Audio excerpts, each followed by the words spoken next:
Hi everyone. We're about to close the door to 2021 and open the door to 2022.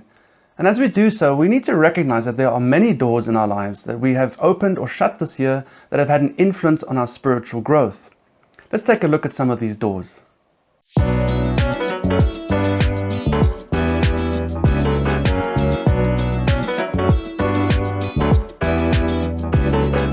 The first door is the wrong door. This door could be a wrong attitude, a bad behavior, a bad habit, a bad relationship, or a pastime that is robbing your devotion to Christ. When we cook anything at home, we try to keep the kitchen door closed so that the whole apartment doesn't smell of food.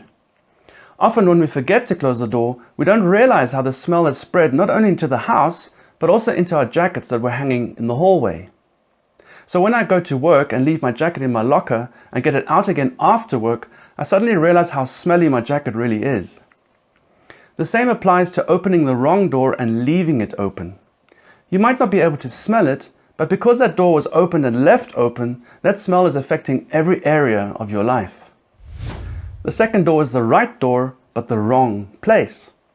There are doors that seem right and that we believe God has opened for us, but at some point we realize that it has led us to the wrong place. It happens to the best of us, and all we can do is learn from our mistakes and ask God to help us grow in wisdom and discernment. The third door is the right door, but at the wrong time. These doors include position, possession, and power.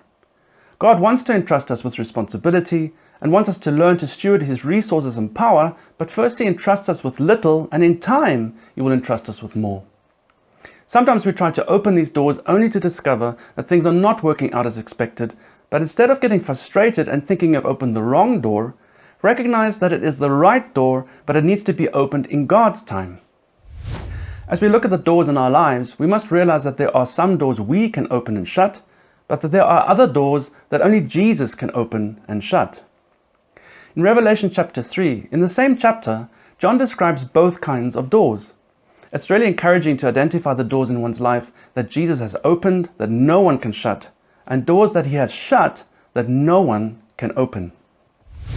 Now, many of us would prefer Jesus to open and close every door in our lives, but that is immature.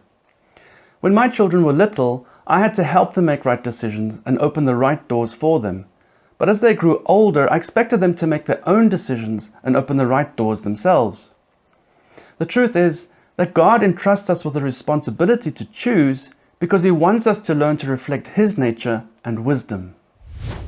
So as we close the door to 2021, let's ask God to help us recognize the doors we have opened this year that need to be shut and the doors that are shut that we need to open again. May God give us wisdom and discernment so that we enter 2022 with the right doors opened and the right doors shut.